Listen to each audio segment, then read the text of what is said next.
ॐ श्री गणेशाय नमः।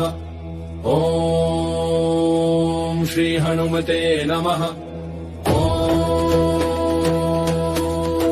पंचमुखी हनुमते नमः। पंचवक्त्रं महाभीमं त्रिनेत्रं च महाबलम् सिंहिका गर्भसम्भूतं हनुमन्तं नमाम्यहम्। ॐ हम हनुमते रक्ष रक्ष सर्वतो माम्। ॐ हम हनुमते रक्ष रक्ष सर्वतो माम्। ॐ पूर्वे हनुमान् कपिमुखधारी रक्षतु माम्। दक्षिणे नारसिंह वपुर्मान् सदा पातु।